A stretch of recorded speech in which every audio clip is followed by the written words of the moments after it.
Good morning, listeners, or afternoon, evening, whenever you might find yourself tuning into Graffiti Park Radio.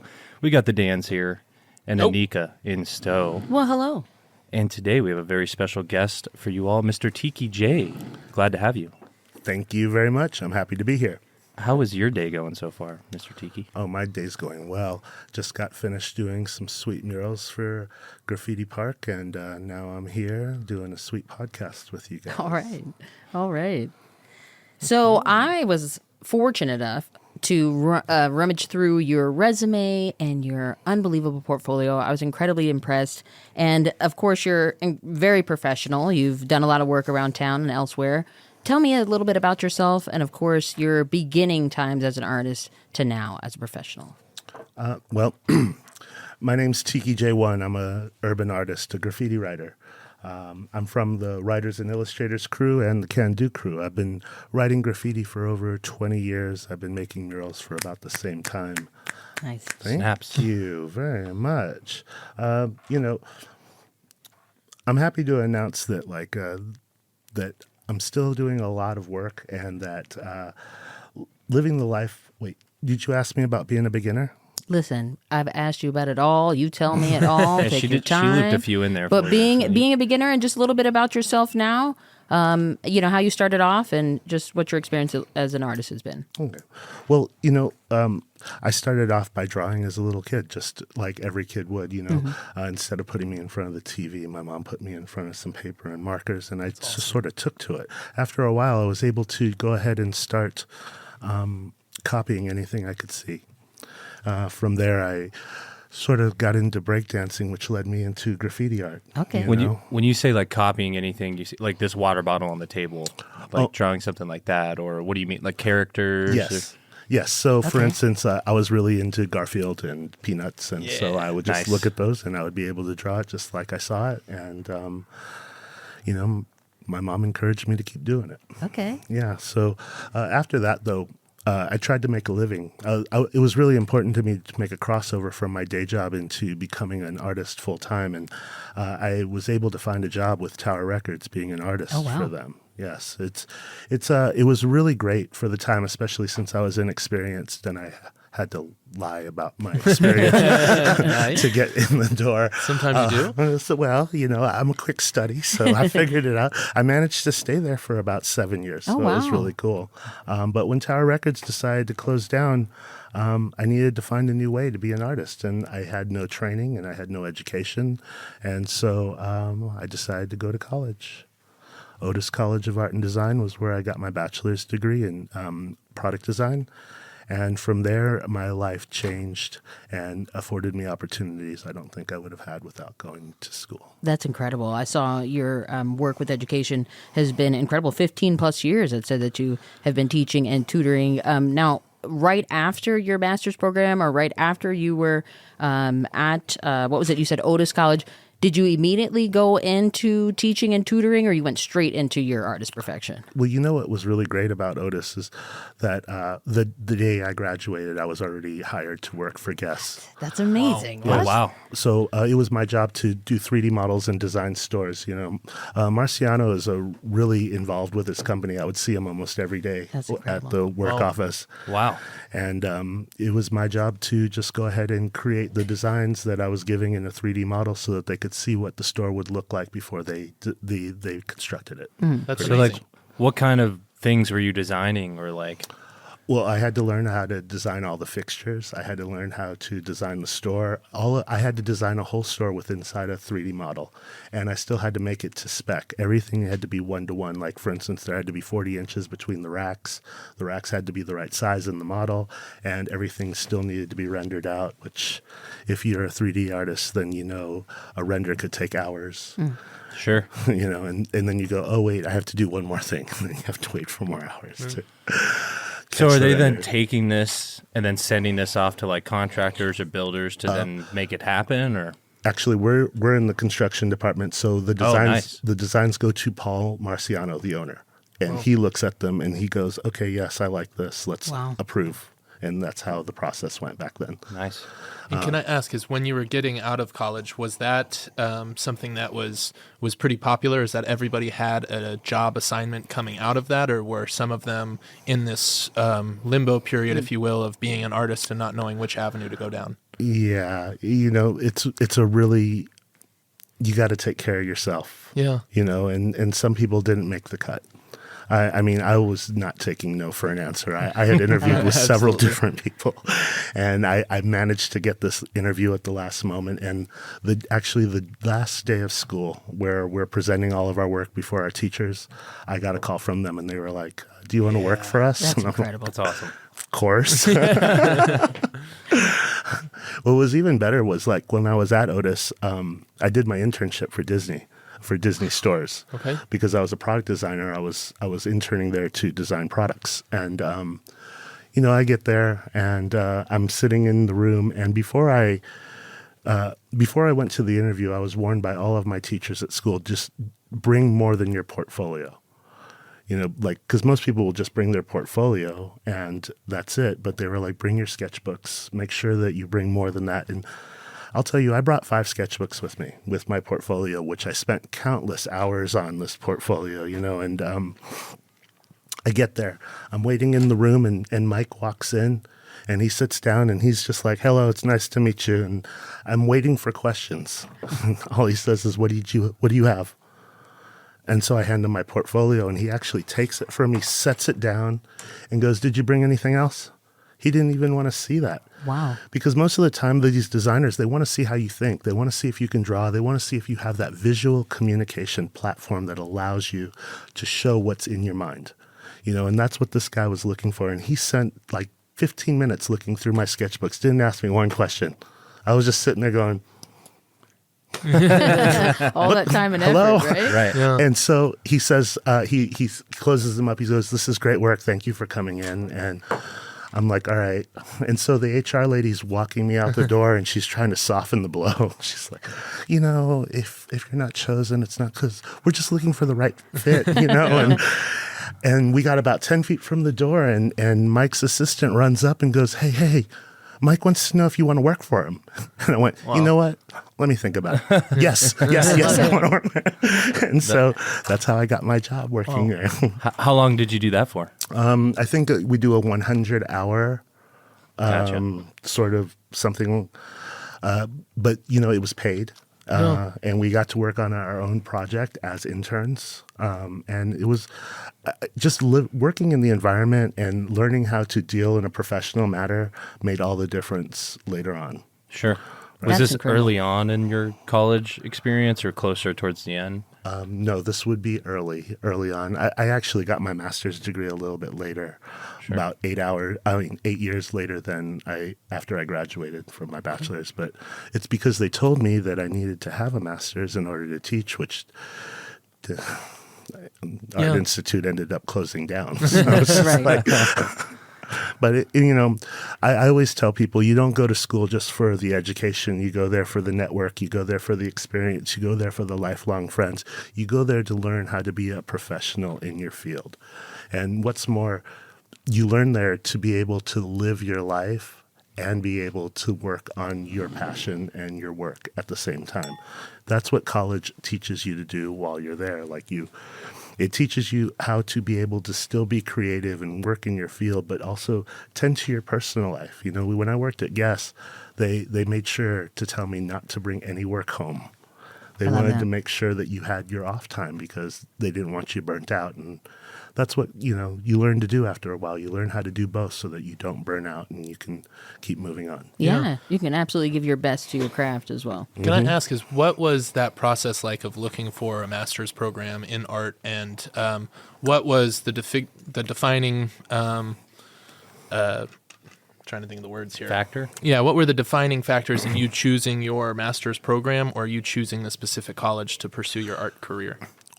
So there was certain factors that were involved. I still needed to work full time. while I was going to college, and I couldn't put myself in college physically. Well, the college I wanted to go to, I've always wanted to go to the Academy of Art in San Francisco. Like I've loved that college from day one.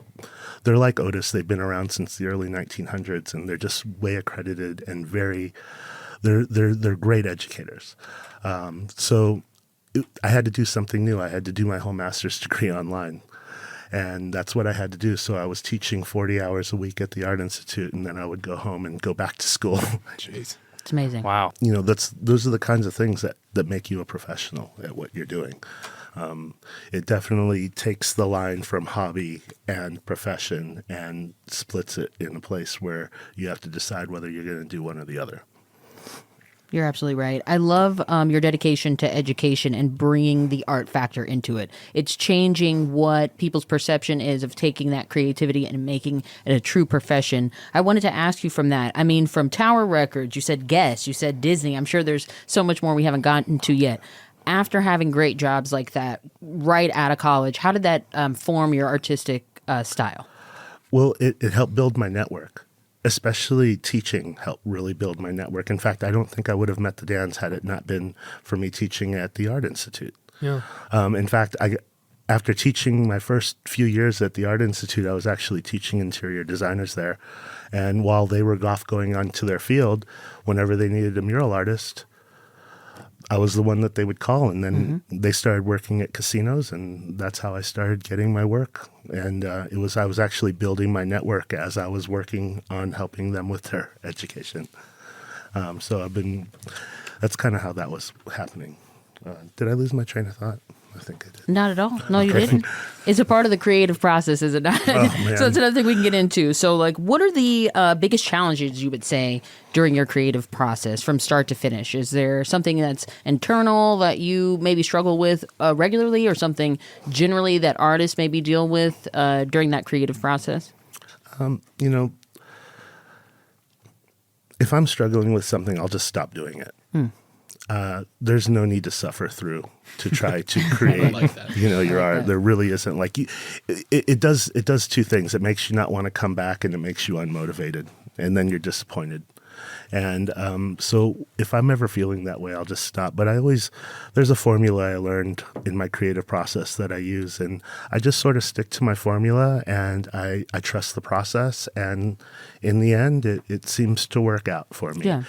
Art's one of those things that you can't just manhandle. You can't just go ahead and boss it around. Like, it will push back and be like, Oh, yeah. no, so it's like, even when I don't want to take a break and keep moving, I need to have the discipline enough to take a break, or else I can mess up what it is I'm working on. And that's what art does, and so you have to learn that balance in between and make sure it's tempered, or else you could find that your creativity is lost and you don't want to do anything. I mean, I've seen so many people that wanted to be artists, DJs, anything in this creative field, and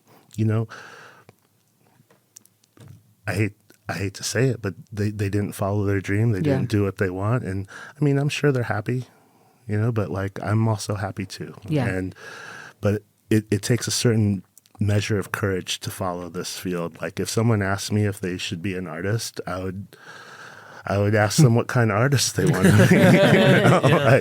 Like, if you're doing this at a hobby, go for it all day long. Yeah. But if you're trying to be a professional, man, there's some days. Yeah. There's some days like I was saying earlier, to make the gap between day job and full-time artist was a big thing for me. Like, that was one of the biggest, what would you say that's called? That's called Like a breakthrough or breakthrough. Yes. Okay. That would be my first major breakthrough, was being recognized by people as an artist and not the guy that's working at Kinko's.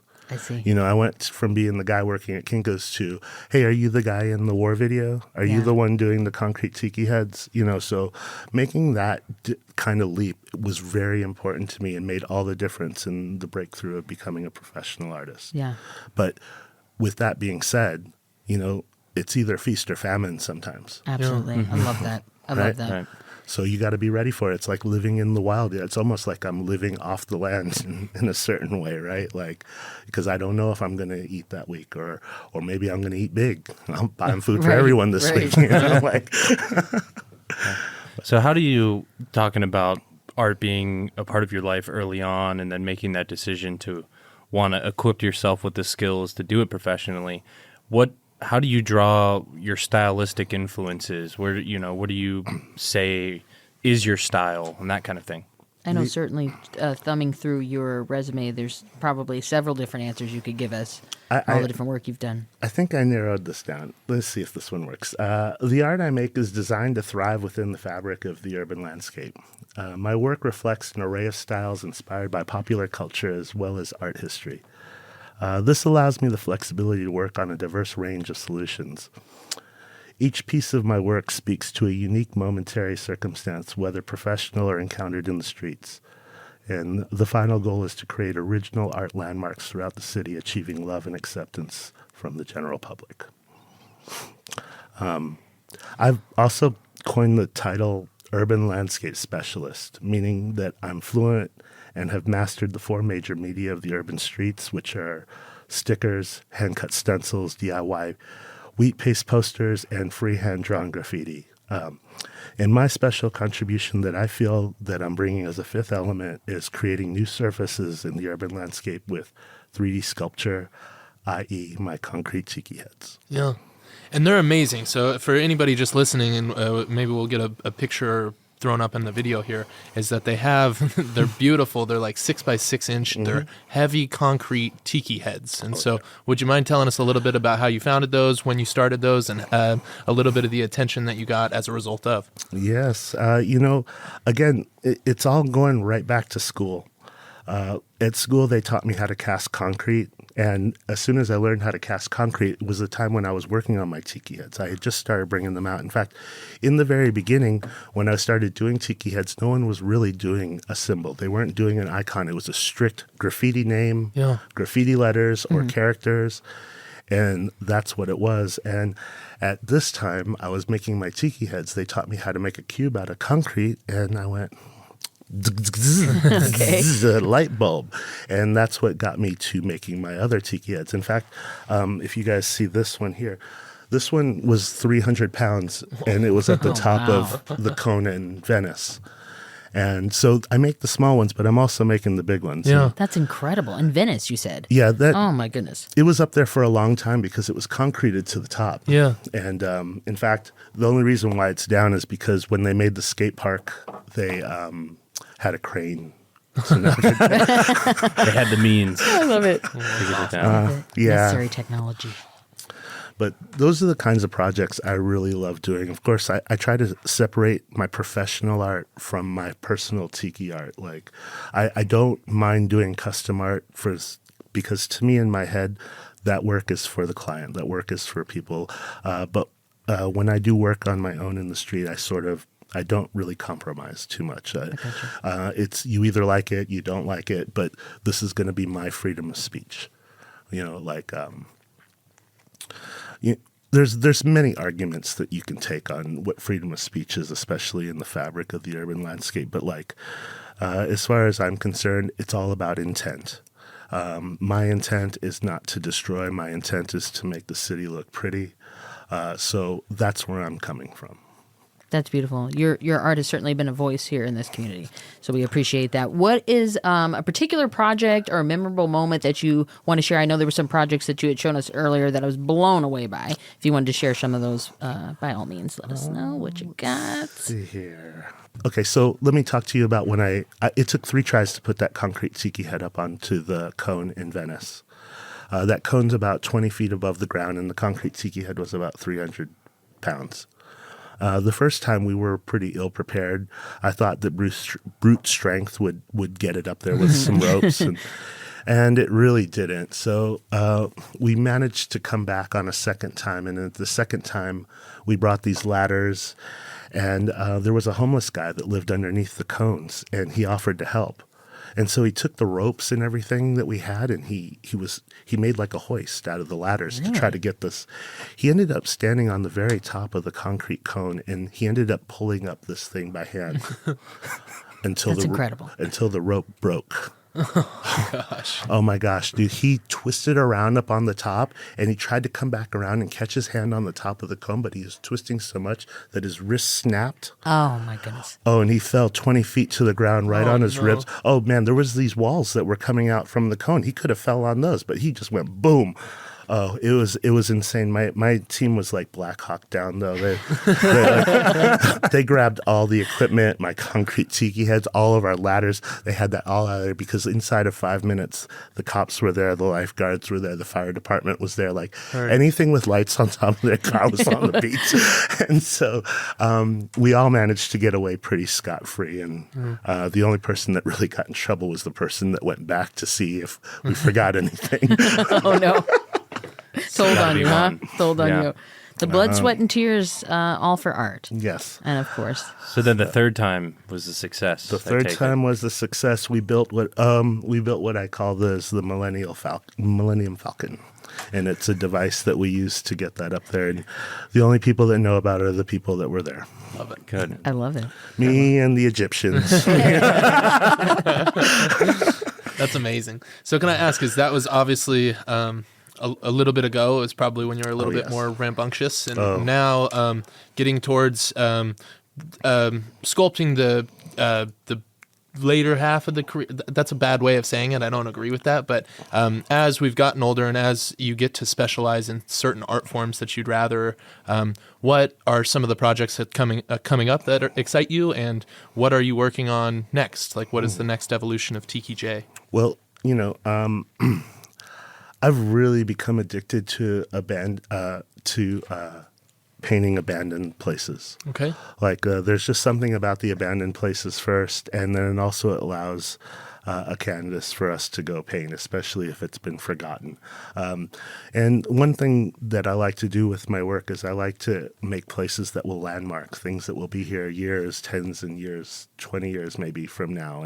And those places give that opportunity. I'm planning on doing some road trips and going to places across the country. Like I plan on painting the Cadillacs at the Cadillac Graveyard. Awesome. I plan on going to the Nude Bowl in California and painting the Nude Bowl. And also I have some new projects that I don't want to tell anyone about, but Okay. they do involve concrete tikis. I like it. I love it. So be on the lookout, and if you see any of them in the wild, don't take them. just, or you can try to take them, but you can come buy them from me anytime. Oops, If did you I are just do that thing? That If I'm you not are supposed to do? interested can in buy them. concrete tikis, one theme that keeps coming up is this really awesome balance that you seem to mastered between your hobby, art, and things that fill your cup from a passion perspective, while also balancing your career as a professional artist. And one thing you manage is you like to make clients happy and put work out that they're proud of, that I'm sure you're proud of. How would you say, or what advice do you have for up and coming artists? How would you say you've come to find that balance? Do you have any tips?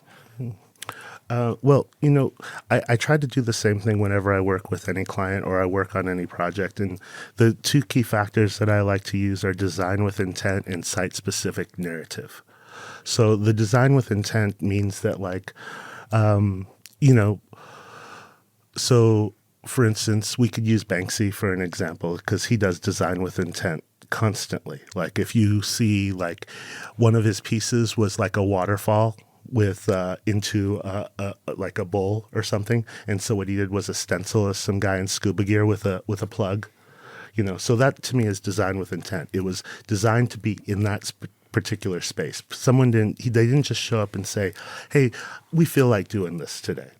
So design with intent is one of the strong factors that I use when I'm designing, and using a narrative for the site is also what's important to me, especially when you're doing mural work, because artwork doesn't mean anything unless it means something to the people viewing it. So if I want my work to stay, then maybe it should reflect some of the values of the people that are going to look at it every day. And that's what I try to do.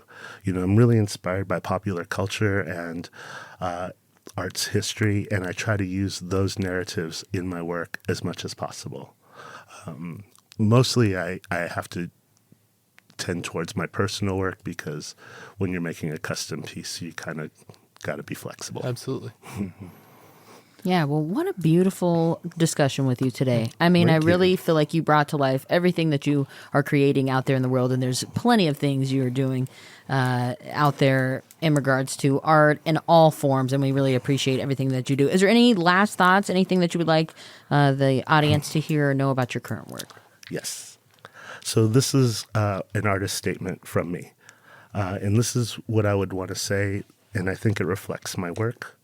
It's by not limiting oneself to any single medium, one is left with an open mind and room for growth. Being an artist means taking risks. This manifests itself in the process by which urban landscaping is conducted. The urban landscapist risks life, limb, and freedom when on duty. Most believe there is an art war in the urban streets, but I disagree. The city is an urban gallery for creating and displaying art without the need for the traditional Western European standard. The final intent is site-specific work untouched by the buff due to the artist's efforts. TikiJayOne, Urban Landscape Specialist, WAI Crew, Can Do Crew.